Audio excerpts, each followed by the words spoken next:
The city had always worn its sins like a second skin. At night, its skyline bled neon light, a jagged crown of glass, and smoke above a kingdom of rot. Rain fell often, as though the heavens themselves were trying to wash the filth away, but it never worked. The streets remained slick with spilled liquor, with oil that clung to shoes, with blood that disappeared too quickly in drains no one dared look inside. Silas Kane walked those streets the way some men walked in a church, knowing exactly what awaited them, but still going because there was no choice. He was a detective, or at least that's what the world called him. Truth was, Silas Kane was something else entirely. A man cursed with an intellect too sharp for sleep, too restless for peace, too dangerous for comfort. He noticed things. He always noticed things. A smudge on a cuff, the pause between a word and the next, the way a hand shook just slightly when it should have been steady. And when you notice everything, you stop belonging anywhere. Silas had been a cop once in another life before the job, and the city ate through his skin and found what lay beneath. An obsession with truth, even when truth meant betrayal, ruin, or death. Now, he worked alone, private, freelance, an exile who carried his own scars like medals no one asked to see. He was tall, angular, with a face chiseled by sleepless nights, eyes that never softened, and a voice that seemed carved out of smoke. People said he looked like he'd seen too many ghosts. They were right. He carried his ghosts everywhere. The city was filled with cases no one wanted solved. Murders written off as accidents. Disappearances tucked neatly under statistics. Power and money had a way of bending reality until it looked convenient. That was where Kane came in. He didn't care about convenience. He cared about what was true. But this case was different that IT began with a body, as most stories in the city did. A nightclub singer, young, beautiful, silenced too early. What drew Kane wasn't her voice, though the papers would call her the fallen nightingale. It was what the killer left behind. A single black orchid placed delicately on her chest that a flower like that had no place in a cheap club on the east side. Black orchids were rare, almost mythical, grown only by collectors who lived in glass towers far above the grime. They were flowers of obsession, of power, of wealth. And now they were flowers of death. Kane knew the city well enough to understand what that meant. The line between the glittering penthouses of the rich and the alleys where the poor bled had been crossed. Someone powerful was sending a message, and that message was written in petals darker than midnight, that he would not work alone. Fate, or maybe the city itself, saw to that. Clara Voss, a journalist with ink-stained fingers and a voice that cut sharper than most knives, would find herself drawn into the case, her curiosity a mirror to Kane's obsession. Detective Marcus Doyle, a young cop too honest for his own survival, would walk dangerously close to the fire, seeking answers he wasn't meant to know, and always there would be the orchids. Each one more carefully placed than the last, each murder more deliberate, each victim more carefully chosen. The deeper Kane looked, the more the city bared its teeth. There were whispers of a collector's circle, an exclusive club where men and women of influence traded not only in flowers but in lives. There were photographs hidden in safes, ledgers written in invisible ink, secrets worth killing for. Silas Kane had lived long enough in the dark to understand one truth. Every flower blooms in blood. And as he followed the trail of black orchids, he knew one thing with the certainty of a man walking toward the gallows. This was not just a case. It was a descent. The black orchid murders would not only test his mind, they would strip away the last fragments of his soul. The rain had been falling for hours, drumming against the city like a dirge. It turned the neon into rivers of color, bleeding reds and greens across the slick pavement. The streets hissed with the sound of passing tires, distant sirens, and a whisper of umbrellas brushing against one another. At T2 in the morning, the call came. A voice Kane barely knew, a detective on the east side who had grown tired of explaining crime scenes to supervisors who only wanted quick conclusions. The message had been short, tight and nervous. You want to see this one. Club Marlowe. Backroom. Bring your eyes. Silas Kane arrived 20 minutes later, collar turned up against the rain, cigarette ember glowing in the dark. He moved like a shadow, long strides through streets that smelled of wet garbage and perfume. Club Marlowe stood at the corner of Ninth and Ash, a neon martini glass buzzing faintly above the door.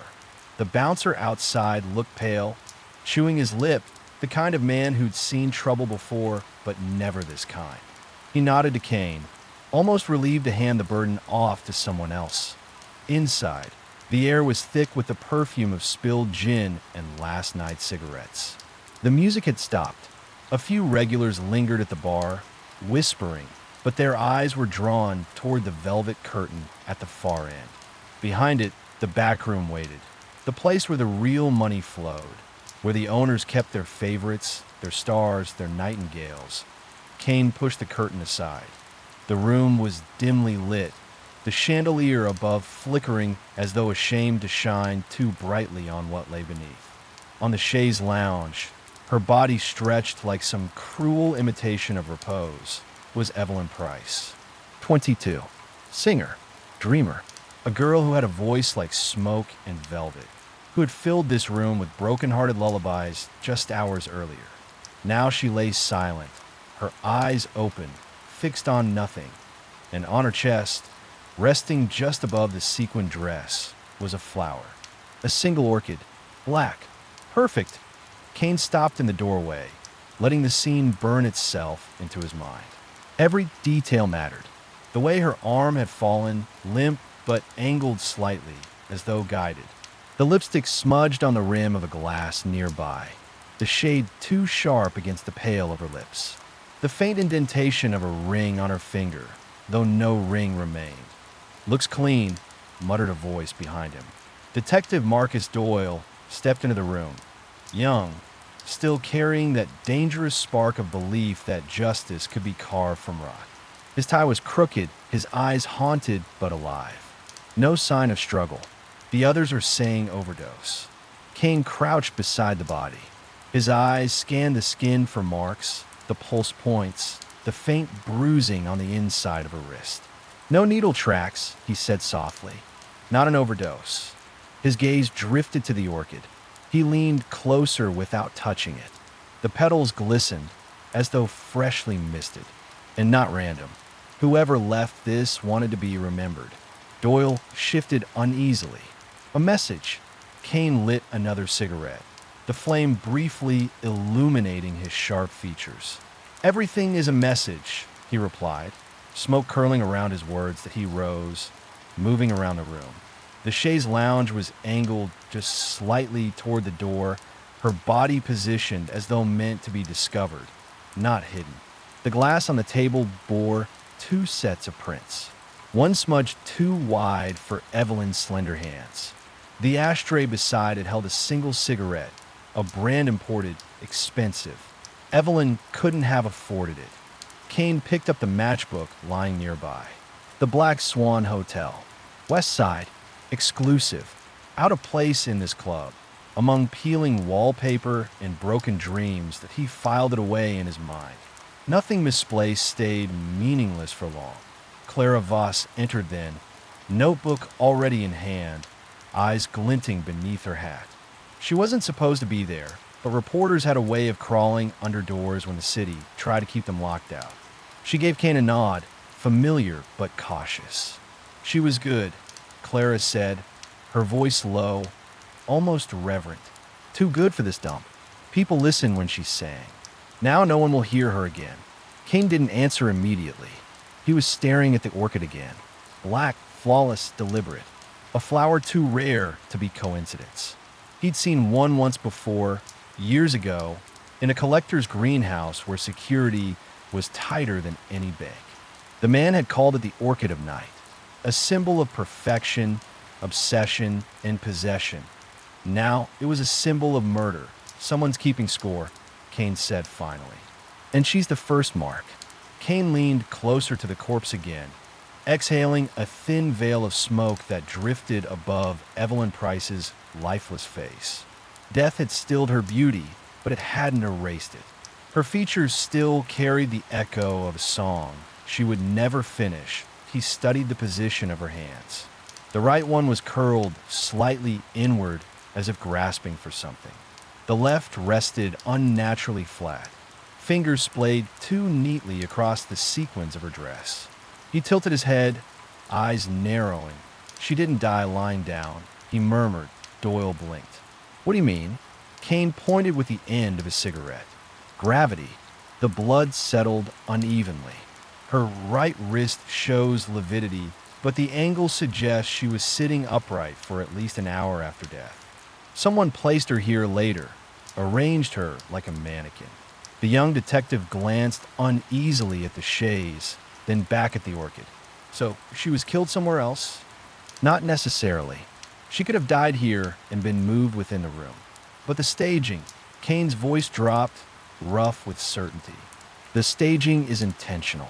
This isn't just murder. It's theater. Clara scribbled rapidly in her notebook, eyes flashing behind the brim of her hat. And the flower is the curtain call, she said. Kane shot her a look, not quite approval, not quite disdain. Don't romanticize it. The flower is a signature. That means this won't stop at one. He crouched again, careful not to disturb the body. His eyes caught on a faint detail others had missed. A thin line of powder across the inside of Evelyn's nostril. But it wasn't cocaine, not the cheap stimulant common in clubs like this. He dabbed a gloved fingertip against it, lifting it closer to the light. The granules were crystalline, almost luminous. Not street dust, he muttered. Something refined. Maybe chemical, maybe botanical. He slipped the sample into a small vial from his coat pocket. Movements practiced, precise. We'll know soon enough. Doyle frowned. But the medical examiner will call it overdose because it's easy. Kane stood, the weight of his presence filling the room. But nothing about this is easy. He paced slowly, tracing the perimeter. The carpet near the door was damp, too damp for a room untouched by rain. He crouched, fingers brushing the fibers. A faint trail led inward, like footprints half erased. Someone came in wet, stayed just long enough to do what needed doing, then left. They didn't bother covering their tracks. Confidence or arrogance? Clara leaned closer, lowering her voice. You think she knew him? The killer. Kane lit another cigarette, the flare of the match painting hollows across his face. Look at the glass. 2 drinks poured, 1 half finished. No sign of force. No broken furniture. No defensive wounds. She let him in. She trusted him. That makes him either someone close or someone powerful enough she couldn't refuse. The words hung in the room like smoke. Doyle shifted his weight, uneasy with the implication. That could be anyone in this city.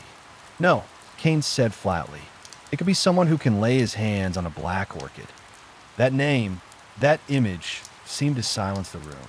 Clara tapped her pen against the edge of her notebook, her journalist's mind already racing ahead. You've seen one before? She asked. Once, Kane said, voice low. His eyes didn't leave the flower.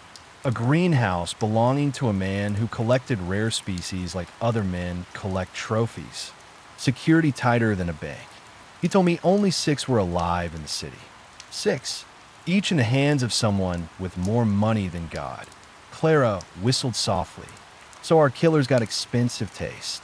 Kane exhaled smoke, the ember of his cigarette glowing like an eye in the dark. No, he's got access. There's a difference. The silence stretched. Outside, the rain hammered harder against the windows, a relentless percussion. Finally, Doyle broke it. What do we tell the brass?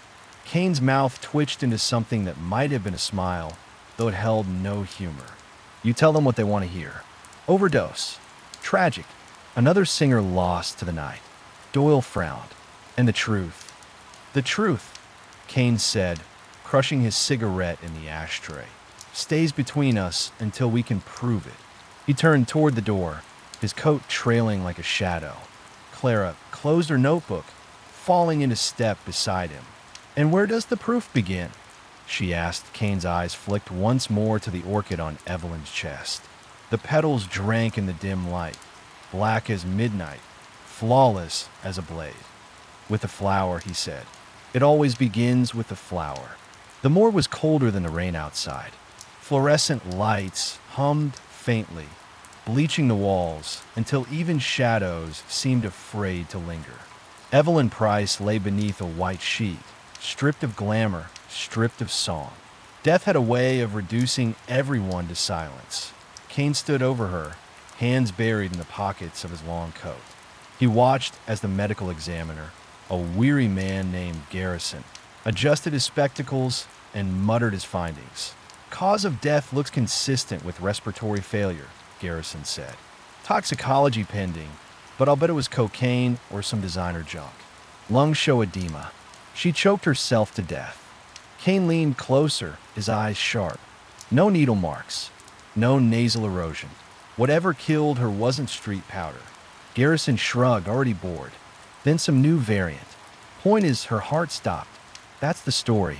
Not my story, Kane said. He pulled out the vial with the crystalline powder he'd collected earlier. Test this. Quietly. Don't file it under standard tox. And don't tell the department. The examiner hesitated, then nodded. He'd dealt with Kane before. The detective had a way of making silence feel less like a favor and more like survival. Kane turned to Doyle, who had been pacing near the door, restless. Any word from the precinct? Doyle grimaced. They've already written it up as overdose. Case closed by morning. Captain doesn't want the paperwork. Or the press. And the orchid? Kane asked. They don't care, Doyle admitted. They called it, what was the phrase? A grieving admirer's gesture. His voice was bitter. Clara, leaning against the wall, let out a sharp laugh that held no humor. A grieving admirer who sneaks into a crime scene and leaves behind a flower rarer than diamonds? Convenient. Too convenient. Kane lit another cigarette, the smoke curling against the sterile air. Convenience is the enemy of truth, he said. And truth is buried under orchids tonight. He walked around the body once more, eyes scanning with that relentless hunger for detail. He stopped suddenly at her wrist. Beneath the faint bruise he'd noticed earlier, he now saw something else. An indentation, barely visible, circular, the width of a thumb pressed too tightly. Hold her arm, he told Doyle. The young detective obeyed, uncertain. Kane leaned closer, brushing gently across the skin. Thumb pressure, just enough to control her. Not strangulation, not forceful enough to bruise deeply. He guided her, moved her. She didn't fight. She trusted him, Clara said softly. Or feared him, Kane corrected. Silence stretched. The morgue light buzzed, flickered, and hummed back to life. Finally, Clara stepped forward, her voice tight. So what's next, Kane? You got a flower, a dead girl, and a city that doesn't give a damn. Where do you go from here? Kane drew in a lungful of smoke, exhaled slowly, and let the answer form like the curl of ash at the tip of his cigarette. Collectors, he said. Every rare flower in this city belongs to someone. Wealthy, obsessive, connected. We find the orchid, we find the man who owns it. We find him, we find our killer. Doyle frowned. And if there's more than one owner? Kane's eyes hardened. Then we've got a circle. And circles don't stop at one body. As if on cue, the morgue phone rang. The sharp buzz cut through the air. Garrison answered, muttered into the receiver, then paled slightly. He covered the mouthpiece and looked at Kane. Another one, he said. Same signature. Uptown Hotel. A chambermaid this time. Black orchid on the bed. The room went still. Doyle swore under his breath. Clara's pen slipped from her hand, clattering to the tile. Kane crushed his cigarette beneath his heel. His eyes glinted with something cold, sharp, inevitable. It's begun, he said. The second victim was no singer, no woman bathed in spotlight. She was a chambermaid at a hotel uptown, a young woman whose life barely registered in the city's ledgers of importance. Her body had been found sprawled across a cheap mattress, her uniform still on, her eyes wide with the kind of terror that doesn't fade with rigor mortis. And on the pillow beside her head, a black orchid, its velvet petals folded inward like a secret whispered too close to the ear. Silas Kane entered the room at midnight. The hotel reeked of mold and bleach, with walls so thin you could hear every argument, every broken promise rattling through the plaster. The cops had already dismissed it as suicide. Pills by the nightstand, a bottle of vodka half-drained. They didn't notice, or didn't care, that the scene was too clean, too arranged. Kane noticed. He always did. He lit a cigarette, the flare of the match briefly painting his face in sharp angles. Doyle followed him inside, muttering curses under his breath. Clara trailed last, notebook already open, pen scratching. Same signature, Doyle said, his jaw tight. Another orchid, another girl, another shrug from the department. Kane crouched near the body. He didn't touch her. His eyes scanned like an X-ray, cataloging details. The crease of the bedsheet beneath her arm, the angle of her shoes on the floor, the slight smudge of lipstick smeared across the corner of her mouth. She was staged. Kane murmured. Clara tilted her head. Stage how? Kane tapped ash into an empty glass. Look at the lipstick, worn down on the left side only. She was kissed hard before death. But there's no lipstick transfer on the killer because he wiped it away. Wiped everything away except the flower. Doyle frowned. So the pills. Placed, Kane said, but too neat. Addicts don't line up their bottles like soldiers. Clara scribbled quickly, eyes darting between Kane and the body. So he's sending a message. But to whom? Kane didn't answer. His gaze had fallen on the orchid. He leaned closer. The petals bore faint dust, as though the flower had been carried in a hurry, brushed against something before being placed. His fingers hovered above it, careful not to touch. Dust from wood, he said softly. Old wood. Oak, maybe mahogany. This flower didn't come straight from a greenhouse. It sat somewhere first, somewhere expensive. Clara looked up from her notes. You mean like a collector's case? Kane finally turned to her, his expression unreadable. Yes, or a vault. And if there's a vault, there's an owner.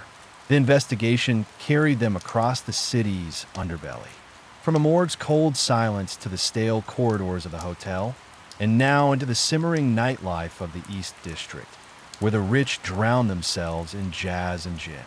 Kane knew where orchids lived, not in dirt, but in money. They ended up at La Seraphine, a cabaret that glittered with false promises. The club was a cathedral of excess, red velvet curtains, mirrors that multiplied every sin, smoke curling like incense around sinners dressed in silk. Kane moved through it like a shadow, Doyle trying not to stare at the dancers, Clara struggling to keep up to the bar. Kane found him, Victor Harrington, a banker with manicured hands and a reputation for rare indulgences. Harrington's lapel bore a pin shaped like a white orchid, and his tie clip was carved from ivory. The man radiated wealth, arrogance, and something darker, the kind of man who could buy anything, including silence. Kane sat beside him without asking. Beautiful flower you've got there, he said. Harrington smirked, sipping his whiskey. You've got a good eye, stranger. Most men can't tell an orchid from a daisy. I can tell more than that, Kane said. I can tell you bought that pin in Paris 6 years ago from a jeweler named Lemaire. You've had it polished recently, but there's a faint scratch near the clasp. A lover's quarrel, perhaps. Harrington's smirk faltered. Do I know you? You don't want to, Kane said. He slid a photo across the bar. Evelyn Price, her smile frozen in the spotlight. Next to it, the chambermaid, her lifeless eyes staring at nothing. Both with orchids. Both dead. Harrington stiffened, then forced a laugh. Tragic, but what's it got to do with me? Kane leaned in, smoke curling between them. Because I know you keep orchids. Black ones. And I know you attend meetings where such flowers are passed like calling cards. The collector's circle. Harrington's glass trembled slightly. It was all the confirmation Kane needed. You're going to tell me everything, Kane said softly, or I'll start tearing petals off this pretty secret of yours until nothing's left but the stem. Harrington's jaw tightened, the facade of polished charm cracking under Kane's relentless gaze. The banker swirled his whiskey as though the amber liquid could hide the tremor in his hand. You're bluffing, Harrington said at last. His voice carried the brittle edge of a man too used to control, now tasting the unfamiliar bitterness of fear that Kane's cigarette burned low between his fingers. He studied the smoke, not Harrington, and let silence work its cruelty. When he finally spoke, his words cut clean through the haze. Evelyn Price was found with an orchid on her chest. A chambermaid uptown died the same way. Both flowers traced back to collectors. Both were staged, deliberate, and careful. Your pin, your reputation, it all points to you, Harrington. And the circle. For the first time, the banker's eyes darted left, right, measuring exits, counting witnesses. Kane didn't move, but his stillness was a weight pressing Harrington into the bar stool. I know of them, Harrington admitted, his voice dropping. But you don't just stroll into the collector's circle. They choose you. They watch. They wait. It's not about orchids, it's about power. Kane flicked ash into the glass between them. And who has the power to kill? Harrington gave a humorless smile. All of them. That's the point. Clara, standing a few feet behind, scribbled furiously in her notebook. She'd been silent until now, but her eyes were bright, hungry for truth. Why orchids? She asked suddenly. Harrington glanced at her, sneering. You wouldn't understand. To them, an orchid is perfection, beauty that demands pain. They breed them in secret, rarer and darker with each generation.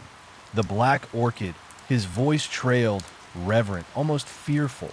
It's not just a flower, it's a crown, and whoever controls it controls the circle. Kane leaned closer, his shadow swallowing Harrington's reflection in the mirror behind the bar. So who wears the crown? The banker hesitated, his lips parted, ready to speak. Then his eyes widened. A shape had appeared in the mirror, a tall figure at the far end of the bar, half shrouded in smoke, raising a glass in mock salute. Their gaze was fixed on Harrington. The banker froze.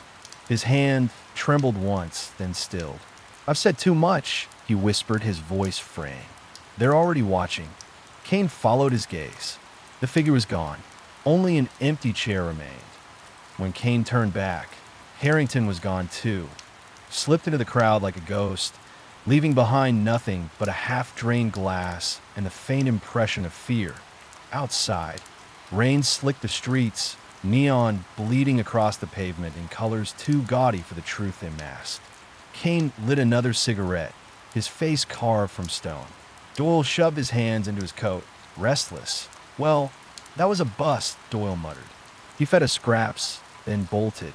We're chasing smoke. Smoke leaves trails, Kane said. He exhaled, watching the curl vanish into the night. And Harrington's afraid. Fear is evidence. Clara closed her notebook, her brow furrowed. He confirmed something, though. The circle isn't just a hobby club. It's a syndicate, and orchids are their currency. Kane nodded slowly. His eyes were fixed on the dripping gutter, where water pooled black under the flicker of a streetlight. Which means every flower is a transaction. Every petal is a contract. And every body, he dropped the cigarette, crushing it beneath his heel, is a receipt. They regrouped at Kane's office. 4 flights of creaking stairs, past a flickering bulb, and a hallway that smelled of damp carpet and old lies. Inside, the room was dimly lit, smoke-stained walls lined with shelves of case files, photographs, and evidence pinned like moths in a collector's cabinet. Clara spread her notes across his desk, pages rustling like restless whispers. I pulled archives on Harrington. He's been on the city council's finance board for years. Untouchable. But get this, 2 months ago, he purchased a shipment from overseas. Officially, it was botanical specimens for research. Unofficially, she slid a photograph across the desk. Orchids. Rare. Black. Doyle whistled low. So he's in deep. Deeper than that, Clara said. The shipment was smuggled through the docks using fake manifests. Guess who signed a clearance? Captain Lorenz. Your captain, Doyle. The young detective stiffened. His jaw clenched. That's impossible. Lorenz isn't. He broke off, but the doubt in his voice betrayed him. Kane watched them both, his eyes narrowing. So the circle reaches the department. That explains the rush to close the case. They're protecting something bigger than a murder. Clara leaned forward, her voice low. If the circle controls imports, politics, police, what chance do we have? Kane struck a match. The flame reflected in his eyes. The same chance we always have. Find a crack. Wedge it open. Let the truth bleed out. The first crack came sooner than expected. At dawn, Clara returned with a file she'd lifted from the archives. It was thin, barely a dozen pages, but its weight was undeniable. Minutes from a collector circle meeting, dated 2 weeks prior. The list of attendees was a roll call of power. Bankers, judges, politicians. Harrington among them. And at the bottom, scrawled in ink darker than the rest, was a single name circled twice. Lucien Crow. Kane traced the letters with his finger, silent for a long moment. Doyle finally broke the stillness. Who the hell is Crow? Kane's eyes were distant, shadowed. A name I buried years ago, he said softly. A ghost I hoped would stay dead. The room fell quiet. The rain outside thickened, drumming like impatient fingers on glass. And Kane knew. The orchids weren't just pulling him into another case. They were dragging him back into his own past. That'd be why midday the city wore its usual mask. Streets bustling, neon signs flickering even in daylight. Vendors shouting as if commerce could drown out corruption. But Kane knew better. Beneath the noise, rot was spreading, and the orchids were its blossoms. Doyle drove the Buick through narrow alleys slick with last night's rain. Kane sat in the passenger seat, silent, cigarette balanced between his fingers, the smoke curling toward the cracked windshield. Clara sat in the back, her typewriter case beside her, a notebook open across her lap, their destination, Harrington's townhouse. If the banker hadn't already vanished into some safe house, his home might still bleed secrets. The house stood in the West District, where well stacked brick upon brick until shadows grew taller than men. Harrington's townhouse was no different. Iron gates, polished stone, curtains drawn tight. But there was something off. The gate latch hung slightly ajar, rainwater pooling where the gravel drive should have been raked that Kane's eyes narrowed. He didn't leave in a hurry. He was taken. They pushed inside. The air smelled faintly of smoke and something sweet. Orchids again, but wilted. In the study, the truth waited. The banker's desk was overturned, papers scattered like autumn leaves. A glass decanter lay shattered, whiskey bleeding into the carpet. And in the center of the chaos, pinned to the leather chair with a silver knife, was a single black orchid that Clara's breath caught. He's dead, isn't he? Kane bent closer, studying the flower. Its stem had been severed clean, no jagged tear. The petals were unblemished, except for a single drop of wax hardened against one leaf. Kane rubbed it between his fingers, his mind assembling the puzzle piece by piece. Not dead, Kane said. Removed. Silenced. They left the orchid as a warning. Doyle frowned. Warning to who? Us. Kane's gaze was cold. To Harrington. To anyone who talks. To anyone who listens. Clara scribbled furiously. And the wax. Kane exhaled smoke. From a candle. Black wax. Ritualistic. They staged this as a performance. He paused, then added, Crow always did have a taste for theater. The name hung in the air like smoke that wouldn't clear. Doyle glanced at him sharply. You know this Crow? Kane didn't answer right away. His eyes lingered on the flower, the wax, the overturned desk. Then he spoke, his voice low, roughened by memory. Lucien Crow was more than a name. He was a puppeteer. 10 years ago, I tracked him through the docks, smuggling arms, drugs, girls. He slipped every net, vanished into smoke. Rumor said he drowned off Marlow Pier. I made myself believe it. But if he's behind the circle, Kane ground the cigarette into Harrington's desk. Then the city isn't just rotten, it's his garden. That night, Kane sat alone in his office, the city humming below like a dying machine. Rain streaked the windows, blurring the neon into bleeding colors. Doyle had gone home, restless and shaken. Clara had stayed, her typewriter clicking in steady rhythm. But she knew enough not to interrupt Kane's silence. He stared at the photograph of Evelyn Price pinned to the wall. Beside it, the chambermaid. Two women from different worlds, united only by their deaths and the black flowers left behind. Beneath them, the orchid Kane had taken from Harrington's study, its petals now curling inward as it withered. Every detail spoke to him: the wax, the dust, the staging. But one truth rang louder than the rest. The circle was more than collectors. They were curators of fear. And Crow was arranging the exhibition. The phone rang, shattering the stillness. Kane snatched it up. Detective Kane, a voice rasped, metallic, distorted, as though filtered through machinery. You're trespassing in gardens that don't belong to you. Kane's grip tightened. Crow. A pause. A chuckle, low and sharp. I wondered if you'd remember me. Some ghosts don't stay buried, Kane. Some bloom again. Kane's jaw clenched. You've killed 2 women. 2. The chuckle grew into laughter. Open your eyes, detective. 2 is the beginning. Orchids don't flourish alone. They flourish in clusters. The line went dead. Kane lowered the receiver.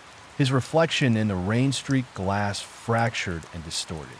Clara had stopped typing, her eyes wide. What did he say? She whispered. Kane lit another cigarette, the flame shaking just slightly. He said this isn't a case. It's a harvest. The night thickened, heavy with fog that clung to the alleys like cobwebs spun from ash. Kane had walked these streets too long to mistake coincidence for chance. Crow's phone call hadn't been a warning. It was an invitation. Clara brought the proof. She burst into the office just past midnight, her hair damp from rain, a manila envelope clutched tight against her chest. Her eyes burned with adrenaline. I found it, she said, dropping the envelope on Kane's desk. Minutes from another meeting. Tomorrow night. They're calling it the blooming. Kane slid the papers free. Typed lists, coded phrases, names written in ink that seemed to sneer from the page. Harrington's name was absent now, erased as cleanly as his presence from the city. But others remained. Judges, bankers, even clergy, and at the bottom, bold and deliberate, Lucy and Crow. Guest of honor. Doyle leaned over Kane's shoulder, muttering a curse. They're not even hiding it. They don't need to, Kane said. His voice was low, edged with steel. When you own the walls, you don't care who sees the cracks. Clara pointed to a scrawled note in the margin. The meeting's at the Marquette Conservatory. Midnight. Private gala. Guest list locked tighter than a bank vault. The conservatory, Kane repeated. He remembered the place well.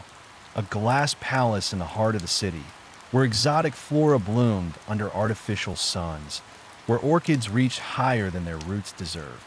Perfect ground for Crow to plant his performance. Doyle frowned. How the hell do we get in? We're not on the list. Kane lit a cigarette, the flame glinting in his eyes. We don't ask for permission. We create it. The following evening, the Marquette Conservatory stood like a jewel of glass and steel, its domes glowing faintly against the black sky. Cars purred to a stop outside, spilling men in tuxedos and women draped in silk, their laughter brittle as crystal. Inside, music floated, a waltz too elegant for the filth it concealed. Kane watched from across the street, collar turned up against the rain. Beside him, Clara adjusted her coat, her notebook tucked away. Doyle fussed with his tie, his discomfort obvious. You sure about this? Doyle asked, scanning the glittering entrance. One wrong move, and we'll be corpses with orchids in our mouths. Kane exhaled smoke, eyes never leaving the glass dome. That's the point.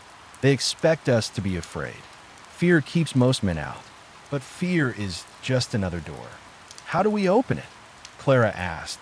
Kane dropped his cigarette, grinding it beneath his heel. We walked through it. He stepped into the light, crossing the street with the calm of a man who had already read the script and knew his lines. The doorman moved to protest, but Kane's stare cut sharper than any blade.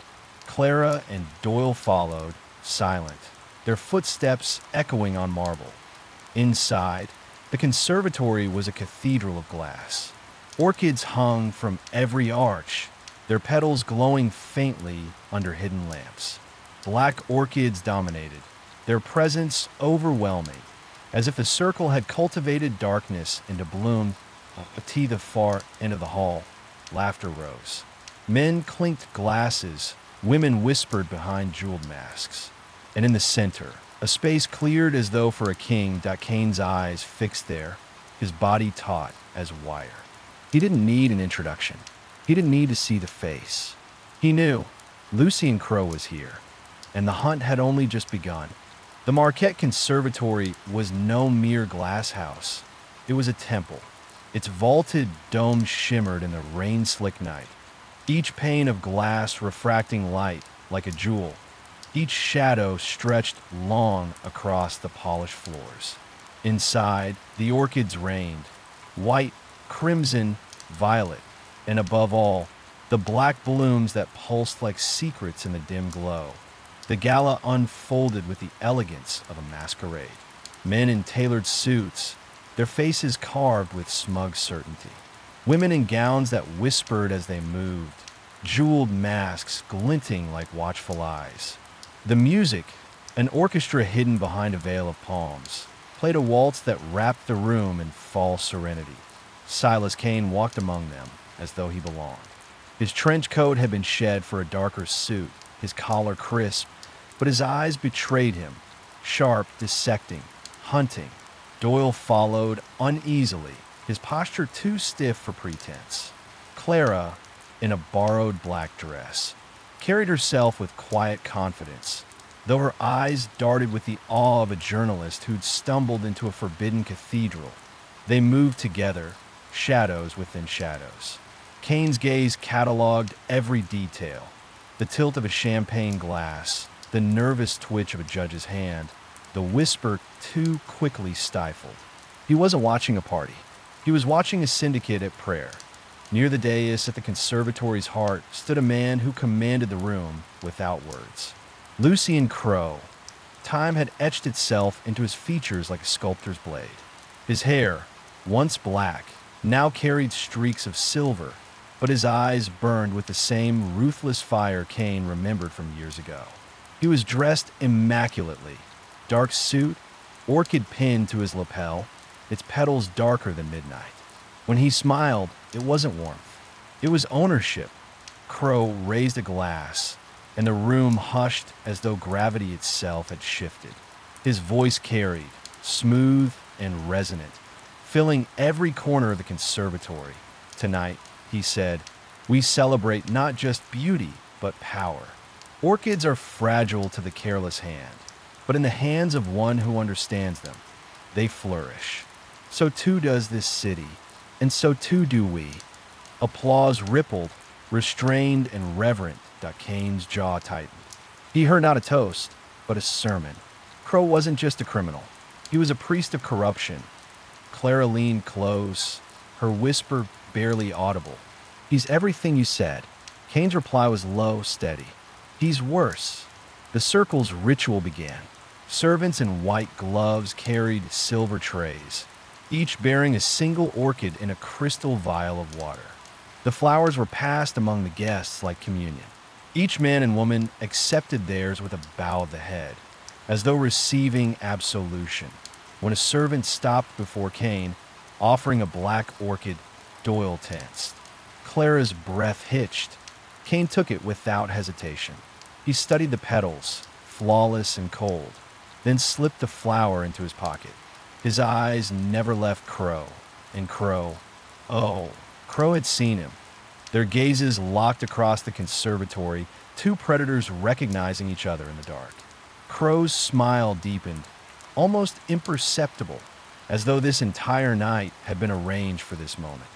After the ritual, The crowd dispersed into smaller clusters, laughter resuming with an edge of nervous energy. Kane slipped away from Doyle and Clara, weaving through the garden of glass until he reached a narrow corridor of palms and orchids.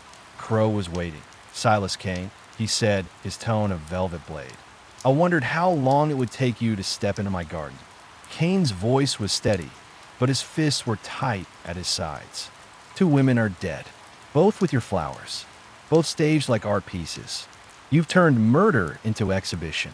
Crow chuckled softly. "Murder? No, Kane. Evolution.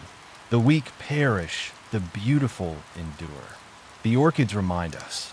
You're hiding behind poetry," Kane said, his eyes sharp. "But flowers don't bloom in blood. They rot." For the first time, Crow's expression shifted, something darker flickering behind the composure. "You still see the world in black and white. That's why you'll always lose. Orchids flourish in the shadows between."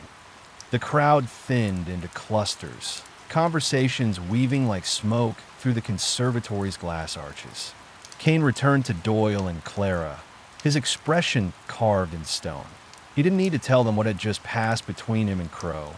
The air around him carried the weight of it. "Stay sharp," he murmured.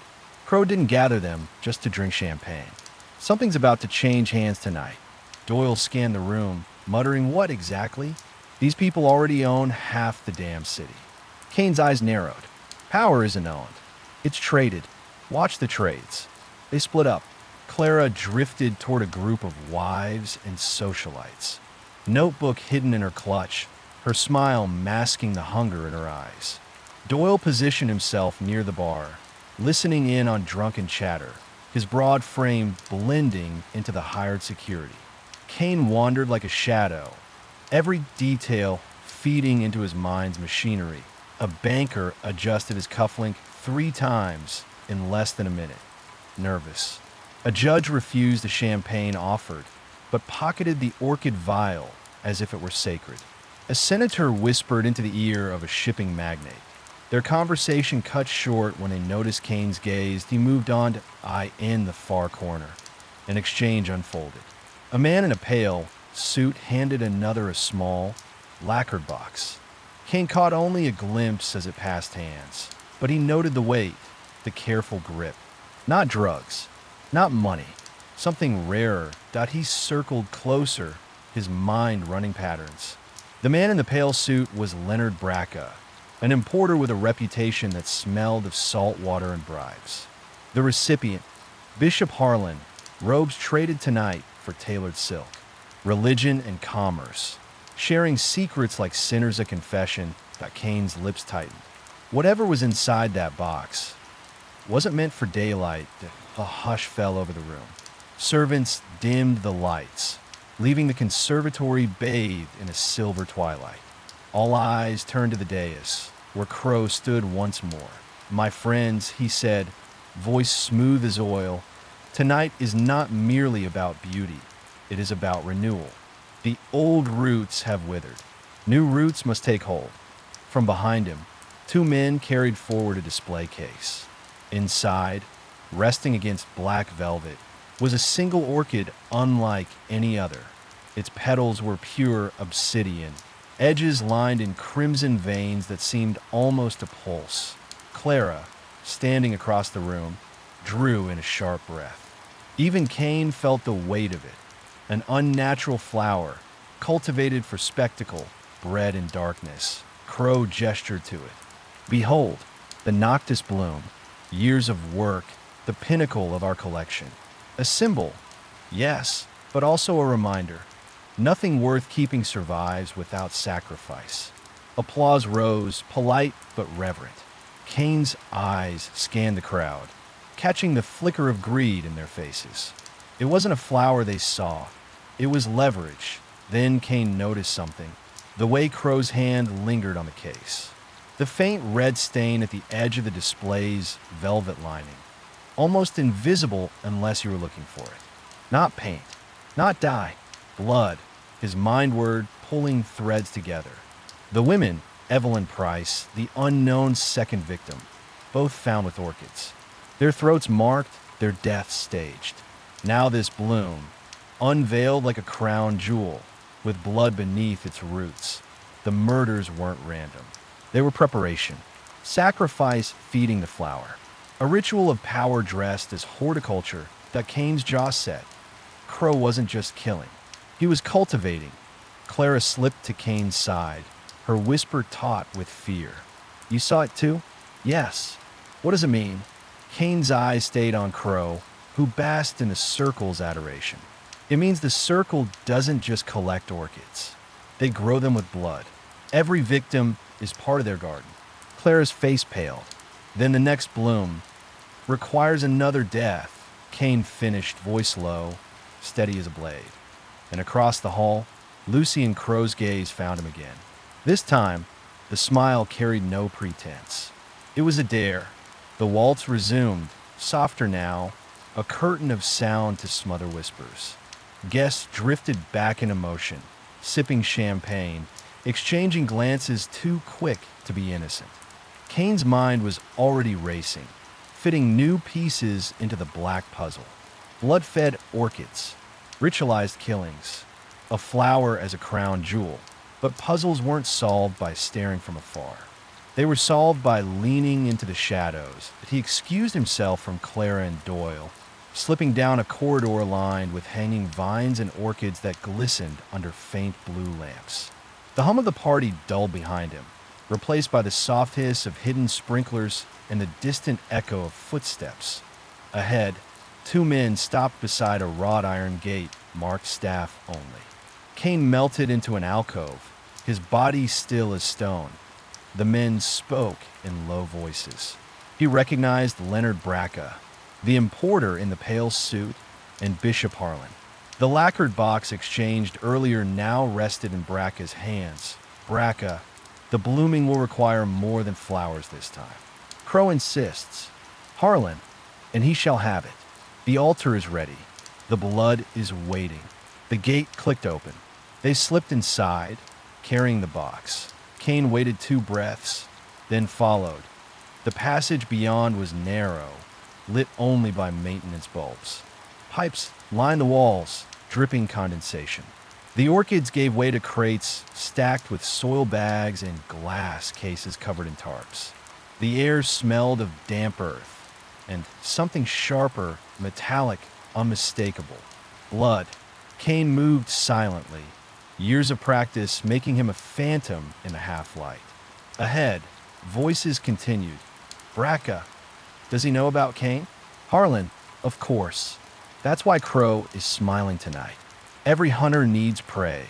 Bracca. Then why keep him alive? Harlan. Because sometimes the garden needs watering. The men disappeared through another iron door, locking it behind them. Kane crouched, studying the lock.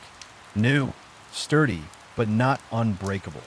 His fingers twitched for tools he hadn't brought. He cursed under his breath. Then he froze. A faint reflection in the brass handle. Movement behind him, a shadow detached from the wall. Tall, broad-shouldered, moving with the precision of a predator. Kane turned, muscles taut. The man stepped forward, and the dim light revealed his face. For a moment, Kane's world tilted. Elias, he whispered. The man smirked. Been a long time, brother. Silas Kane hadn't spoken that name in years. Elias Kane, the brother he'd buried in his memory. The ghost he'd sworn was lost in the fire that had gutted their childhood home. But here he stood, alive, dressed in a tailored suit, an orchid pinned to his lapel. Kane's mind warred with itself. He cataloged details automatically. The faint scar along Elias's jawline, the steadiness in his eyes, the subtle twitch in his left hand he remembered from childhood. It was no imposter. This was Elias. Kane's voice was low, a growl. You're supposed to be dead. Elias's smirk deepened. Death is just another door, Silas. Crow showed me how to walk through it. Rage and disbelief twisted inside Kane. You're part of this garden of blood? I'm more than part of it, Elias said. I'm what you could have been if you weren't so obsessed with playing the hero. He stepped closer, his voice dropping. You always thought you were smarter, better. But while you wasted your brilliance chasing criminals through alleys. I built something greater. I learned the truth. Beauty and power are bought with sacrifice. And I've sacrificed plenty. Kane's fist clenched. You're feeding murder into flowers. Elias's eyes gleamed. And the flowers bloom, don't they? For a moment, the brothers stood in silence, the tension so thick it threatened to choke the air. Kane's mind flickered through memories. Two boys running in rain, hiding from their father's rage, swearing they'd never betray each other. And now this. Elias broke the silence with a whisper.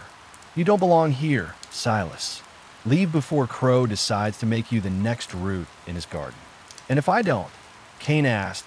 Elias leaned in, his breath cold. Then I'll put the orchid on your chest myself. With that, he stepped back into the shadows, vanishing as silently as he'd appeared. Kane stood frozen, pulse hammering, the world shifting beneath him. The case wasn't just about Crow anymore.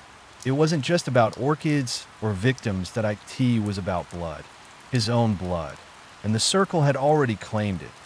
The conservatory's corridors swallowed sound, leaving Kane alone with the echo of his brother's words.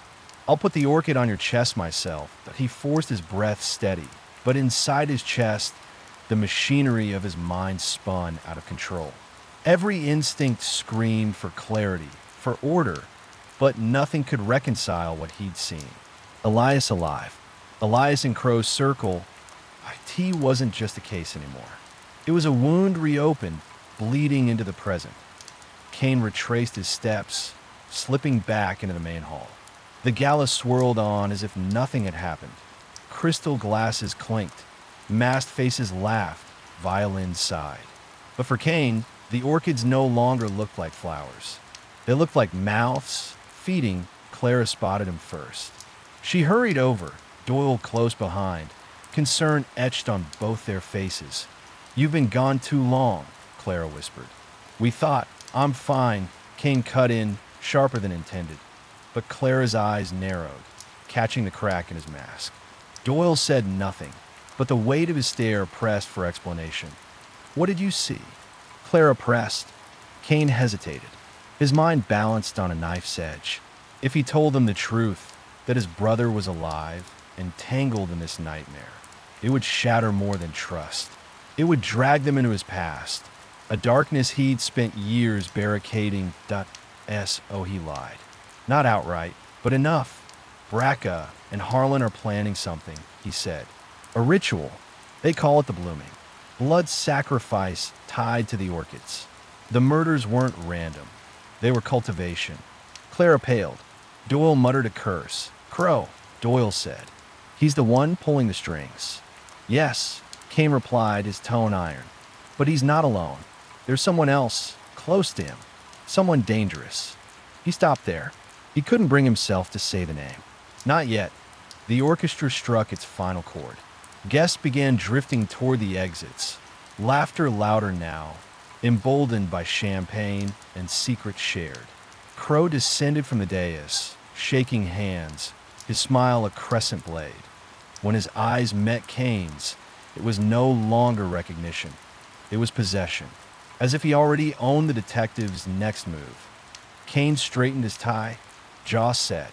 We leave. Now. Clara and Doyle followed him out into the rain-slick night. The city stretched before them, neon bleeding into puddles, sirens wailing distantly. The air smelled of gasoline and rot. Kane lit a cigarette, inhaling smoke that burned sharper than usual. His reflection stared back from a rain-streaked window. Hollow eyes, shadowed cheeks, a man carved from obsidian. Clara broke the silence. You're not telling us everything. Kane exhaled, watching the smoke curl upward like a dying prayer. No, he said. I'm not. Doyle frowned. Then how the hell do we fight this? Kane flicked ash into the gutter, his gaze fixed on the black sky above. By digging deeper, by ripping the roots out, no matter how far they go down. He thought of Elias then, of fire and betrayal and the orchid pinned to his brother's chest. The circle thinks they've already won, Kane said softly. But they've forgotten one thing. Clara tilted her head. What's that? Kane's eyes burned through the fog. Flowers bloom, but flowers also wither. The three of them walked into the night, their silhouettes swallowed by neon haze and the hum of the city. Behind them, the conservatory loomed like a cathedral of glass, its orchids glowing faintly against the storm. And somewhere inside, Lucy and Crow raised a glass in silent toast. The game had begun. Rain fell in sheets, washing the city in silver and shadow. The storm turned every street into a mirror, neon lights bleeding across asphalt like spilled blood. For most, it was a night to hide indoors. For Silas Kane, it was the kind of night when the dead whispered loudest. The third victim was found just after midnight at a dancer from the Aurelia Club, young, nameless to most, but a regular spark in the city's underbelly. Her body lay sprawled across a velvet chaise in the club's closed backroom, her throat cut with surgical precision. On her chest rested another orchid, not black this time, white, streaked with crimson at the tips, as though the petals themselves had been dipped in her blood. Kane crouched beside the corpse, cigarette hanging unlit between his lips. His eyes moved over every inch. The angle of the cut, the position of the limbs, the faint bruising on the wrists.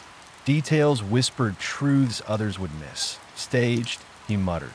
Again, Doyle stood by the door, jaw tight, keeping the local uniforms at bay. Clara scribbled notes furiously, her face pale but resolute. Kane leaned closer, tracing the orchid with a gloved finger. He studied the color, the arrangement. His mind clicked. The first was black. Death. The second, violet. Deception. This one, white streaked red. Purity corrupted. Clara looked up. You think the flowers are a code? I don't think, Kane said, rising. I know. Each bloom marks a stage. A message only the circle understands. Doyle frowned. A message for who? Kane lit his cigarette, exhaling smoke that curled through the damp air. For me. Back in his office, the evidence spread across his desk like a grotesque bouquet. Photographs of each victim, sketches of the orchids, notes scrawled in his tight, angular script. The storm hammered against the windows, thunder rolling like distant artillery. Clara paced, her notebook clutched tight. If it's a code, then it has an end. Where does it lead? Kane's eyes burned with intensity. That's what Crow wants me to figure out. He's building to something. Each flower is a rung on a ladder. He pointed to the photos. Black, violet, white with red, death, deception, corruption. He's laying out a progression. A ritual. Doyle rubbed a hand over his face. So what's next? Kane didn't answer immediately. He pulled a book from the shelf, an old tome on orchid symbolism, its spine cracked from years of neglect. He flipped pages until he found it. The sequence of colors, their traditional meanings twisted through centuries of myth and cult practice. Next, Kane said finally, is yellow, the symbol of betrayal. Silence thickened the room. Clara swallowed. So, with the next victim, Kane cut her off. Will be someone close. Someone meant to break this circle of trust. He crushed his cigarette into the ashtray. His mind replayed Elias's face, the orchid on his lapel, the smirk of a man who had already chosen betrayal long ago. Crow's not just killing strangers anymore, Kane murmured. He's closing in. He's aiming for us. The storm did not let up. By the following night, the city felt half-drowned, gutters overflowing, sirens howling against the thunder. Kane had not slept. His office reeked of smoke and coffee gone cold. Clara had passed out in a chair, notebook clutched like a shield. Doyle had left at dawn to chase a lead among his contacts in the department. The call came just before midnight. Another body. Kane's jaw clenched as he heard the address. A luxury hotel near the river, the kind only judges and lobbyists could afford. He woke Clara with a hand on her shoulder. Another, he said simply. Her eyes widened. The yellow one. Let's find out. The suite was too clean, too opulent, its silence louder than any crime scene should allow. Kane entered first, his shoes sinking into plush carpet, eyes scanning everything at once. The victim was sprawled across the bed. A man in his 50s, expensive cufflinks glinting even in death. Kane recognized him immediately. Judge Lawton, a name whispered in corruption trials, but never once convicted. His throat bore the same surgical slash, and on his chest, pinned like a medal of honor, an orchid the color of molten gold. Clara inhaled sharply behind Kane. Yellow. Kane's mind shifted gears, the pieces snapping into place with brutal clarity. Betrayal.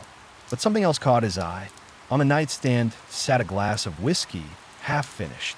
Next to it, a single playing card, the Jack of Spades. Kane leaned closer. The card had been marked. The corner singed, a faint smear of ash. Not a random flourish. A signature. He pocketed it, his face unreadable. Doyle arrived late, his coat soaked, his face pale. He looked at the judge, then at Kane. "Goddamn," Doyle muttered. "That's someone big." "Too big," Kane said. "The circle doesn't waste effort unless it's calculated. This isn't just betrayal. It's a message to the rest of the judiciary." Clara added, "And the card." Kane's eyes narrowed. "That's new. Someone's personal touch. Either Crow's broadening the game, or someone inside the circle is getting sloppy." Doyle shifted uneasily. He kept glancing at the uniforms outside, his jaw set. Kane noticed. "What is it?" he asked. Doyle hesitated. Then, "I think they're setting me up." Kane's gaze sharpened. "Explain." Doyle ran a hand over his wet hair. "Two detectives cornered me tonight. Asked why I'd been poking around circle business. Said they had reports placing me at a warehouse on Dock 9 last week. Same night a shipment went missing. I wasn't there, Silas, but someone wants it to look like I was." Clara's voice trembled. "They're trying to isolate us. First corruption, now betrayal." Kane exhaled smoke, the orchid on the judge's chest searing into his thoughts. Betrayal indeed. He looked at Doyle, his tone calm but cold. "Then you keep your head down. Don't take the bait." But inside, Kane knew the circle's web was tightening. And betrayal wasn't just symbolism anymore. It was breathing down their necks. The rain slowed by dawn, leaving the city washed but not cleansed. The streets still reeked of smoke, rot, and gasoline. Kane had not left his office. His wall was plastered with photographs now, string connecting crime scenes, orchids sketched in his stark hand. Clara brewed coffee in silence, her eyes lingering on the yellow orchid photo pinned above Kane's desk. The flower glowed like a warning light. "You said betrayal," she murmured. "But betrayal of who?" Kane didn't look at her. He exhaled a ribbon of smoke. "Not who. When. Betrayal isn't a destination. It's a turning point. Lawton's death was the fulcrum. Now the circle's plan accelerates." Before Clara could respond, glass shattered, a bullet tore through the window, slicing the air where she had stood a moment before. She screamed, dropping the coffee pot, shards exploding across the floor. Kane was already moving, dragging her down behind the desk, his pistol drawn in one fluid motion. Silence, except for a ragged breathing and a hiss of rain against the broken pane. Kane rose in a crouch, eyes scanning the opposite rooftops. A faint glint vanished into the haze. Whoever fired had already gone. Clara. His voice was steady, but his hand trembled as he helped her up. "Are you hit?" She shook her head, pale as chalk. "And no, just glass." Blood dotted her arm. Shallow cuts from the explosion of shards. Kane's jaw tightened. He guided her to the couch, wrapping her arm with his handkerchief. His mind spun, the orchid sequence. Black, death. Violet, deception. White and red, corruption. Yellow, betrayal. And now, an attempt on Clara that he pulled the old tome closer, flipping to the next page. His finger traced the faded script. "Orange," he whispered, "symbol of desire. Passion turned violet. The next flower is orange." Clara looked at him through wide eyes. "Meaning," Kane lit another cigarette. Smoke coiled like a ghost around him. "Meaning the next target won't be chosen for power. It'll be chosen for attachment. For weakness. For love." Her throat tightened. Silas, do you think? Yes. His voice was steel. You, or me.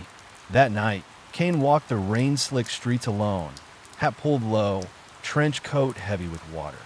Every step echoed the weight of inevitability. The circle wasn't just killing. They were writing a narrative in blood. One Kane was being forced to read, and as he lit another cigarette, he knew the story's climax was near. The city's heartbeat slow and ugly that night. Sirens dragged across the avenues, echoing through rain-slick alleys where drunks and ghosts traded places.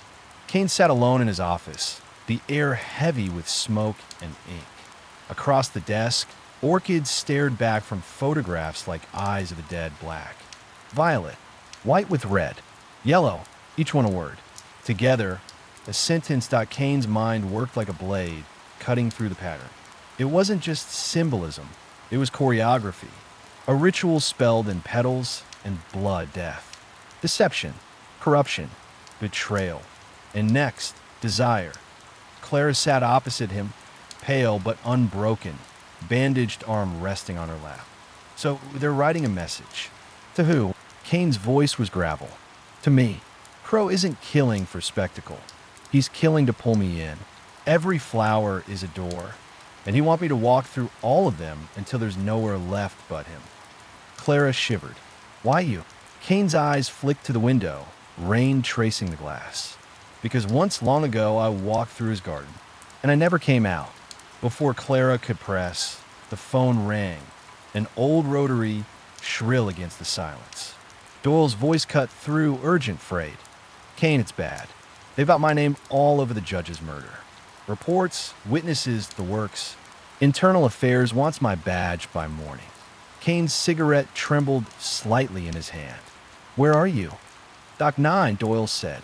The warehouse. I swear I wasn't there, but they planted something. I need you. Kane closed his eyes. Doc 9. The same location Doyle had been accused of visiting days ago. The circle was tightening the noose. I'll come, Kane said flatly. But you don't move until I get there. The docks were a graveyard of rust and shadows. Cranes loomed like gallows against the fog. Kane moved silently, Colt heavy at his side, Clara trailing despite his protests. She refused to stay behind, said the story needed her eyes. They found Doyle near a corrugated warehouse, his face lined with desperation. He thrust a folder at Kane. Look, they planted it. Shipping manifests, signed with my name. I've never seen them before. Kane flipped through. The paperwork was pristine, too pristine. No smudges, no creases, every signature perfect. Too clean, Kane muttered. A forgery, but it doesn't matter. It'll stick if the circle wants it to. Clara scanned the papers, her brow furrowing. These dates, they matched the nights of the murders. Kane looked up sharply. So every victim's blood runs through these docks. Before Doyle could respond, a spotlight snapped on, flooding them in white. Figures emerged from the mist. Men in tailored suits, guns glinting like teeth, A.T. their head. Lucy and Crow, orchid pinned dark against his lapel. Well, Kane, Crow's voice rolled smooth as velvet. You've made it to betrayal. How predictable. And now desire. He gestured toward Clara, his smile cold. Your greatest weakness. Kane raised his Colt, but Crow only laughed. Oh, detective, guns are so crude. You of all people should appreciate elegance. Another man stepped forward, holding something in gloved hands. Kane's stomach tightened. An orchid, vivid orange, its petals burning like fire in the spotlight that Crow's eyes locked on Kane. The sequence is almost complete. One more blossom, and the sky itself will break. The air at Dock 9 smelled of salt, rust, and gun oil. The spotlight carved Kane, Clara, and Doyle into a stage play written by Crow's hand. Shadows of armed men framed them, faceless, silent, waiting for a signal. Crow stepped closer, shoes echoing on the wet concrete. The orange orchid gleamed in his gloved hand, a flame that threatened to consume everything Kane still held. You know what it means, don't you, detective? Crow's voice was silk stretched over steel. Desire, passion, weakness. She is yours to lose. His gaze slid to Clara, who stood rigid. Though her hands trembled against her notebook, Kane's gun never wavered. But his mind worked faster than the trigger. Every flower, every victim, every arrangement, it was more than ritual. It was strategy. Your sequence is flawed, Kane said, voice flat, carrying across the dock that Crow's brows arched. Flawed. You wanted a progression. Death, deception, corruption, betrayal. Desire. But desire doesn't come after betrayal. Not in nature. Orchids don't bloom that way. Kane's eyes burned. You rearranged the order to force the meaning. Which means the next stage, your end game, isn't desire. It's decay. Crow's smile thinned. Kane took a step forward. The orchid you haven't shown, the last in the series, is brown. Wilted, symbol of ruin. Your plan ends in collapse, Crow, not ascension. The henchman stirred, confused. Crow's smirk faltered for the first time, but only for a second. He raised the orange orchid like a scepter. You think you've stolen my thunder, Kane? No, you confirmed it. The ruin I seek is not mine. It's yours. He snapped his fingers. Two gunmen dragged Doyle forward, forcing him to his knees. Another trained a pistol on Clara. Choose, Kane, Crow purred. The loyal partner you suspect of betrayal, or the girl you cling to like redemption. One dies beneath the orange bloom, the other lives to witness it. Kane's pulse was steady, but inside his mind was a storm. Crow's trap wasn't about bullets. It was about breaking his reason, forcing him into passion's chaos. He exhaled smoke, watching it curl and vanish. Then he spoke. You made a mistake, Crow. Orchids don't just symbolize. They speak. The orange bloom isn't just desire, it's warning. In Victorian language, orange orchids meant fervor turned violent, which means tonight isn't about my weakness. It's about yours. Crow's smile faltered again. Kane pressed the advantage. You wanted me here. You staged the betrayals, planted the evidence, orchestrated every death to pull me along your garden path.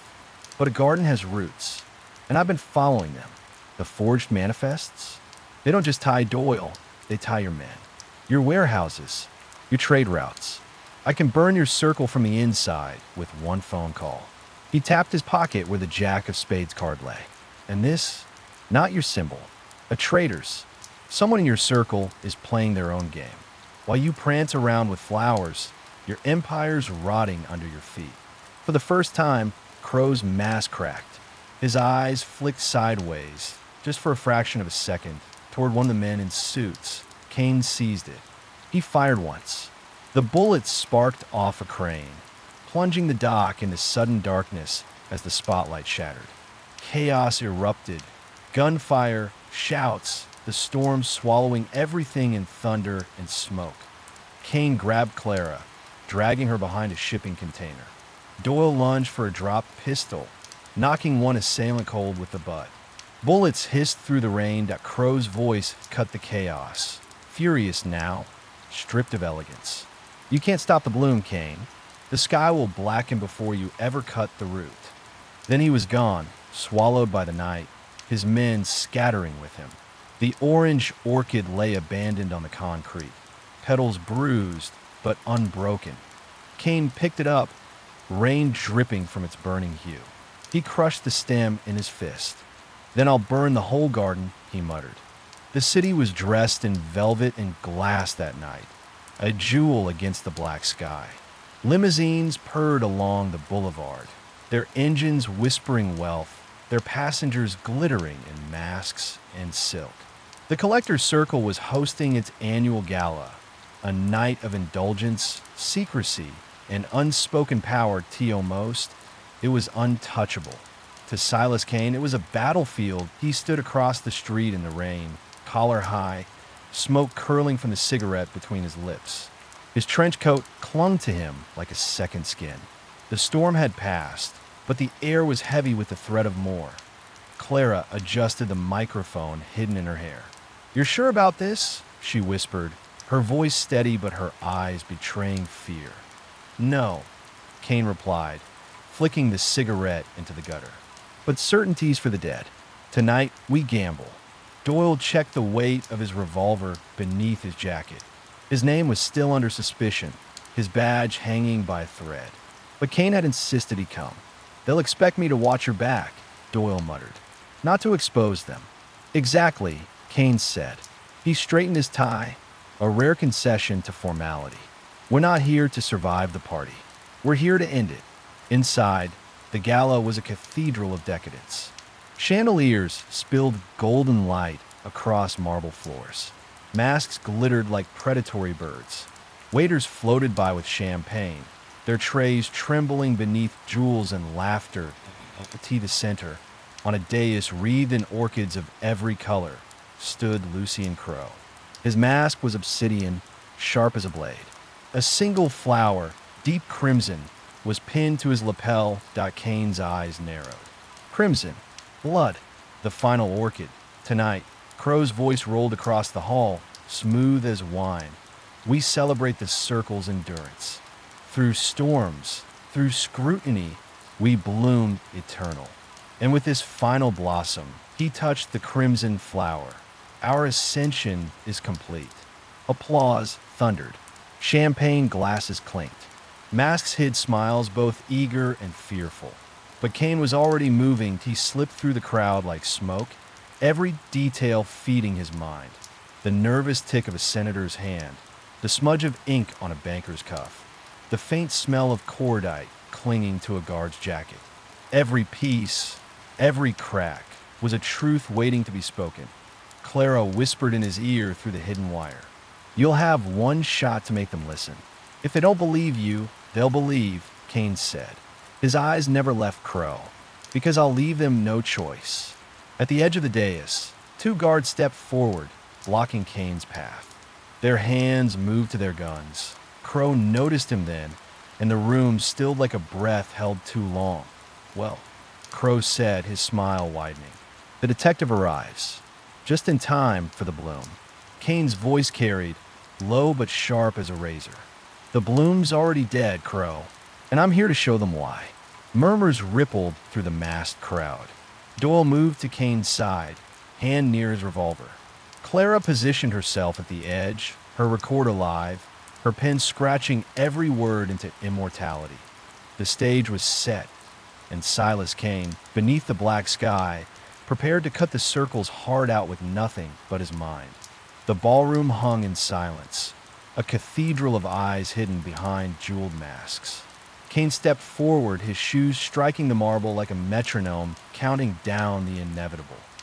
Crow spread his arms theatrically. "Detective Kane, ever the moth to the flame. What story will you tell us tonight?"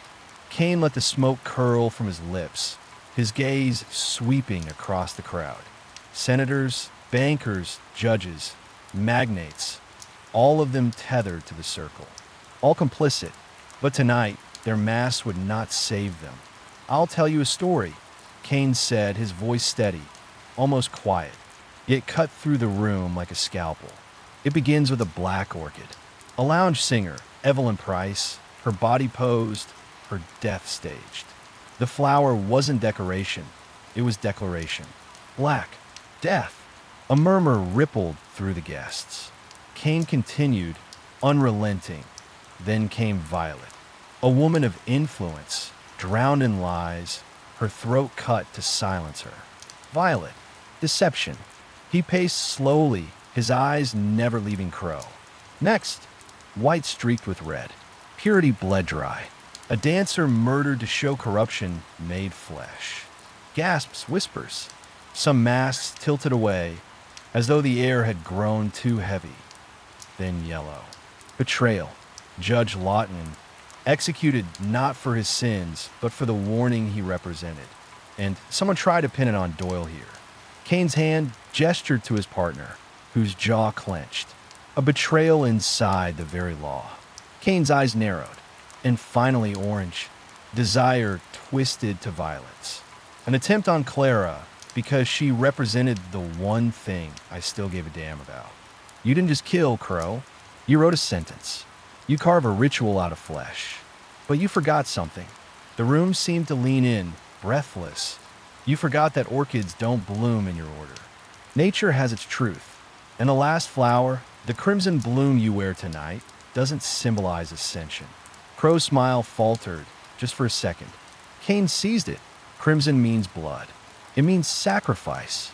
It means the circle was always meant to collapse. Not into ascension, but into ruin. He pulled the jack of spades from his pocket, holding it aloft. And here's the proof. You have a traitor among you. Someone inside your circle has been marking every kill with this card, burning your garden from its roots. You staged a ritual, but someone else is writing your ending. The crowd erupted, whispers, shouts, sudden suspicion turning mask against mask. Kane saw it in their eyes. Doubt, fear, cracks in the facade of power that Crow's composure cracked, his voice rising. Lies. He twists symbols, manipulates meaning. No. Kane cut him off, his voice like gunfire. I observe. I deduce. And I expose. That's why you lured me here. Not to kill me, but to crown yourself in front of the only man who could tear you down. But tonight, Crow, you don't rise. You fall. Doyle's revolver was drawn now, Clara's recorder capturing every word. The guests turned restless, shifting, the circle unraveling in real time. Crow's hand twitched toward his lapel, toward the crimson orchid, as though it could still shield him. But all eyes were on him now, unblinking, waiting for his mask to break. The ballroom fractured into chaos.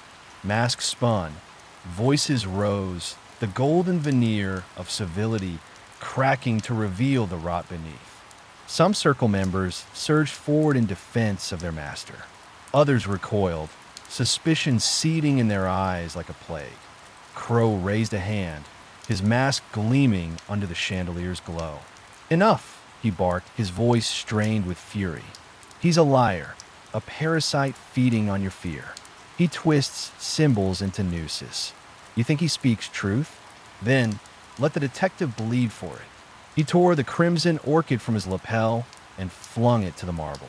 His guards moved instantly, pistols flashing from beneath their jackets. But Kane was already in motion. The first shot split the air, shattering a champagne glass. The crowd screamed, scattering like startled birds. Doyle's revolver barked twice, clean and precise. Two guards crumpled, their guns clattering against marble. Kane ducked behind an overturned table, glass raining down around him. Clara, stay down, he shouted, the wire hissing in his ear with her frantic breath. Crow moved with serpentine grace, slipping through the panic. His own pistol appeared in his hand, gleaming black. He fired toward Kane, bullets chewing splinters from the oak table. You can't stop the bloom, detective. Crow roared. The circle was here before you. It will outlive you. Kane's voice cut back, calm even through the storm. No, Crow. The circle dies tonight. With you. Kane's mind was a machine, every detail calculated even as bullets screamed past. The balcony above, two gunmen posted there. Their angle was high, limited arc. The chandelier swayed dangerously, its chain weakened by age.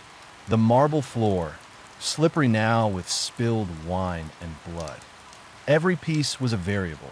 Every variable was a weapon. He waited for the pause between shots, then rolled, his Colt barking once. A balcony gunman spun backward, crashing through velvet drapes. The second leaned into aim, but Kane's next shot found his wrist, sending the pistol clattering. Doyle advanced, covering Kane's flank. His badge meant nothing here, but his loyalty was iron. They're folding Silas. Crow's losing them. Not fast enough, Kane growled. Crow lunged from cover, his shot grazing Doyle's shoulder. Doyle grunted, staggered, but stayed standing. Clara screamed his name. Her recorder still clutched tight, proof in her hand that could bury them all. Kane saw Crow's mask gleam through the haze. He fired, but Crow ducked, the bullet sparking off marble. The circle's leader vanished into the throng of fleeing elites, using their panic as a shield. Coward, Doyle spat, pressing a hand to his wound. No. Kane said coldly, reloading with mechanical precision. He's cornered. That makes him dangerous. Through the shattered ballroom, Kane stalked his prey. His eyes caught the crimson orchid crushed on the floor, its petals bleeding into marble veins. He picked it up, twirling it once between his fingers. Blood, he murmured. Always blood. Then he saw him, Crow, retreating toward the dais, pistol raised, mask cracking down the middle. His empire crumbling in real time. Yet his rage burned hotter than ever. This city is mine. Crow bellowed. You think one detective, one rat with a notebook and a gun, can erase me? I'm the bloom. Eternal. Kane stepped onto the dais, the crowd gone silent again, frozen by the gravity of the moment. He held the crimson orchid aloft. No, Crow, he said, his voice carrying like a sentence passed. You're not eternal. You're just another flower. And tonight, he dropped the bloom, grinding it beneath his heel. You wither. Crow screamed and fired. Kane moved first. His shot was lightning, precise, inevitable. The bullet shattered Crow's mask, tearing through porcelain and flesh alike. The obsidian shards rained down as Lucian Crow staggered, the crimson spray blooming across his chest like the orchid he had worn. For a heartbeat, silence. Then Crow collapsed at Kane's feet, the final bloom extinguished. Lucian Crow lay sprawled on the dais, his mask shattered, his body twisted like a broken idol. The crimson stain spread fast across his chest, soaking the orchids that had been arranged to crown him king of the night. The silence in the ballroom was heavy, suffocating, every masked guest staring at the ruin of their leader. Kane lowered his pistol slowly, the smoke curling upward like a funeral veil. His gaze swept across the crowd, cold, unyielding. It's over, he said. The circle is finished. The words hit harder than any bullet. Senators and judges, those whose power had been carved in marble and signed in ink, looked at one another with terror, not loyalty. The illusion had shattered. Crow's fall had torn the mask from them all. The collector's circle, that shadow empire, was reduced to frightened men and women in rented masks. Doyle stepped forward, blood soaking his sleeve, but his eyes sharp with fire. He pointed his revolver at the nearest guard. You heard him. Drop your weapons. Now. The guards hesitated, glancing at their fallen master. Then one by one, pistols clattered against marble. Kane watched without satisfaction. He had seen empires die before. They all looked the same, cowards without a banner. Clara rose from her cover, clutching her recorder as if it were a weapon. Her face was pale, streaked with sweat, but her eyes blazed. It's all here, she whispered. Every word, every confession, every truth. She looked at Kane with something between awe and fear. This will burn the circle out of the city forever. Kane nodded, his expression unreadable. Then make sure it does. The crowd tried to scatter, but Doyle's men, those still loyal to him, still clean, poured in through the shattered doors. Uniforms against tuxedos, badges against masks. The masquerade was over. Clara recorded the chaos. Senators dragged out of shadows, bankers weeping as their secrets collapsed around them. The orchestra instruments lay abandoned. A violin snapped in two beneath a boot. Champagne spilled like blood across the floor. Kane stood apart, silent. His cigarette glowed against the black sky visible through the broken windows. The storm had passed, but the city outside still breathed in shadows. Doyle limped to his side, his wound bound with a strip of white cloth. He managed a crooked grin. You did it, Silas. You buried them. No, Kane said quietly. His eyes never left the crushed orchid beneath his shoe. They buried themselves. I just read the obituary. When the last of a circle was dragged away in cuffs and silence reclaimed the hall, Kane finally turned to Clara. You have your story, he said. She nodded, trembling but resolute. And you, what do you have? Kane lit another cigarette, the flame briefly illuminating the scars etched into his face. Smoke curled from his lips like a ghost escaping. What I always have, he said. Another night, another shadow, another body waiting for me somewhere out there. Clara shivered, but she didn't look away. At least tonight you won. Kane's eyes lifted to the skylight above, where the storm clouds were breaking, revealing a sliver of stars. He exhaled smoke into the black sky. Tonight, he said, be wide dawn. The ballroom was a carcass. Chandeliers hung like broken crowns, their light dimmed, glass scattered like bones across the marble. Police tape wrapped the entrance. Flashing bulbs from reporters carved the night into white scars. The collector's circle had ruled for decades, but in a single night, it was exposed, dismantled, left bleeding in the open. Clara stood at the threshold, notebook in one hand, recorder in the other. She looked smaller somehow, but her voice carried steel. The city will finally see them for what they were, she said. Parasites feeding on rot. My words will make sure they never crawl back. Doyle adjusted the fresh bandage on his arm. His face was pale, but his badge gleamed again under the morning light. Internal affairs won't touch me now. Not with this mess laid bare. He glanced at Kane. Guess I owe you my career. And maybe my life. Kane flicked ash from his cigarette, the ember glowing like the last eye of a dying beast. Don't thank me, Doyle. You fought your own war. You just needed someone to clear the smoke. Clara turned to Kane, studying him with that same mixture of awe and unease. And you? What do you do now, Silas? After this? The detective exhaled slowly, watching the smoke rise into the fading night. There's always another case. Another corpse waiting to tell me its secrets. He glanced back at the ballroom, the wreckage of wealth and power. I don't get endings. I get continuations. For a long moment, the three of them stood together, the first light of morning crawling across their faces. It felt almost like victory, real, tangible, untouchable. But Kane knew better. Victories faded. Shadows grew back.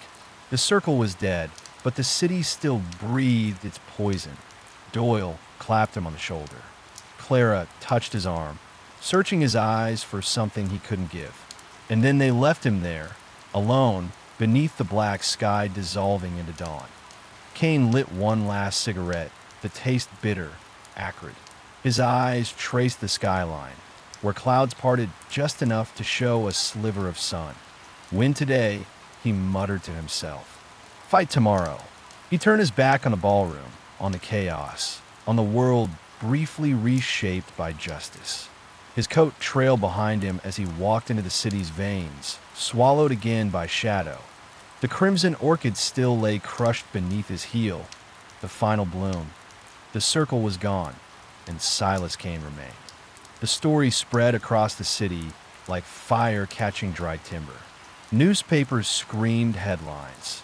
The circle falls, corruption unmasked, the crimson orchid withers. Clara's article sat at the center of it all, her words carving through layers of deceit like a scalpel. She had turned blood and smoke into print, and for once, truth had teeth. Judges resigned. Senators vanished. Bankers fled to mansions with barred gates, their wealth suddenly too heavy to carry. The circle's empire had rotted from within, and now the world saw the maggots squirming. Detective Doyle's name was cleared, his badge returned, his honor restored, though the scar on his shoulder throbbed each time the weather shifted. He carried it as a reminder of how close the darkness had come and how easily it could return. But in the alleys, the whispers never died. One king had fallen, but the city was no cathedral. It was a labyrinth, and in its shadows, something always waited.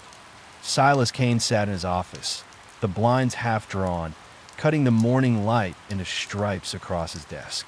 The room smelled of stale smoke and rain-soaked wool. On the desk lay a single orchid, its petals wilted, edges browned, stem broken.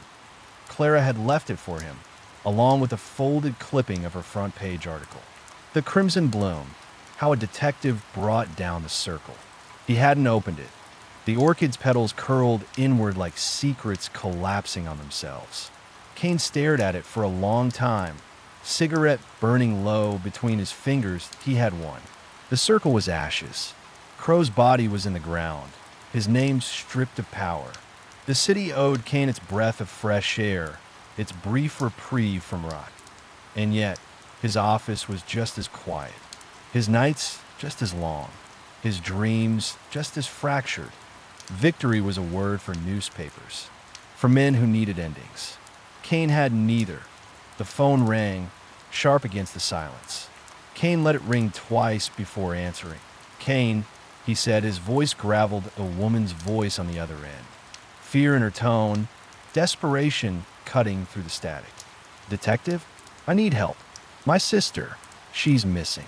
They say it was an accident, but I know it wasn't. Please, you're the only one they can't lie to." Kane closed his eyes, exhaling smoke. The city never stopped bleeding. Another case, another corpse, another trail of shadows to follow. He stubbed out the cigarette, reached for his coat. "I'll be there," he said, and hung up. The orchid remained on the desk, its petals withering, turning to dust. Kane didn't look back, but he stepped into the rain-slicked streets, the black sky above him splitting with dawn. And Silas Kane, the detective who walked through shadows and turned them into truth, vanished once more into the labyrinth of the city. The man who had defeated an empire, yet still belonged to the night.